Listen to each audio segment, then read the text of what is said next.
उसने मुझसे बोला कि तुम्हारे पास बिल्कुल भी दिमाग नहीं है। मैंने भी उसकी आंखों में आंखें डालकर कह दिया कि चलो अब तो मान ही जाओगे कि मैं हर रिश्ता दिल से निभाता हूं। तुम्हारी लाख कोशिशों के बाद भी अगर कोई तुम्हारी सच्चाई पर विश्वास ना करे तो फिक्र मत करना, या तो वो अंधा है या अंधेरों में है।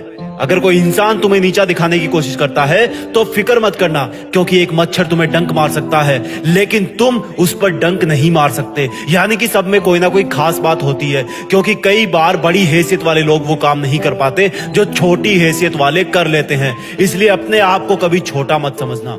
जरूरत बहुत बड़ी चीज होती है। खाने की जरूरत एक इंसान को भीख मंगवाती है, उड़ने की जरूरत एरोप्लेन का आविष्कार करवाती है, और कोई स्वार्थ पूरा होने की जरूरत टूटे हुए रिश्ते भी जोड़ देती है। अगर कोई खाली हाथ तुम्हारे पास आता है तो ये मत समझना कि वो तुमसे कुछ मांगने आया है। हो सकता है उसने अपना सब कुछ बांट दिया हो। चरित्र को कुर्बान करके कभी भी पैसों के पीछे मत भागना।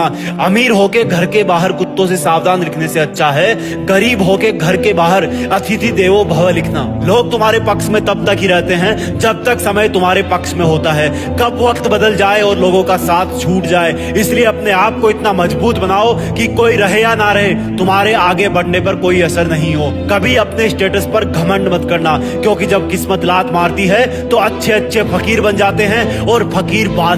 अगर हालात ना बदल सको तो अपनी आदतें बदल लेना। अगर किस्मत नहीं बदल सकते तो अपने सपनों को जिद में बदल देना। मंजिल तो फिर भी मिल जाएगी, बस थोड़ा सा अपना जीने का अंदाज बदल देना। कंगालों की बस्ती में जब कोई गुब्बारे बेचने वाला आता है तो उसी दिन कई बच्चों का बर्थडे बन जाता है। अमीरों की बस्ती में जब कोई गुब्बारे बेचने वाला आता है तो कहीं पेड़ की छाया में खड़ा होने को भी तरसता है। पैसे कमाए जा सकते हैं, इंसानियत नहीं। नाम कमाया जा सकता है, इज्जत नहीं। शहीद होने के बाद तिरंगा कमाया जा सकता है, लेकिन कफन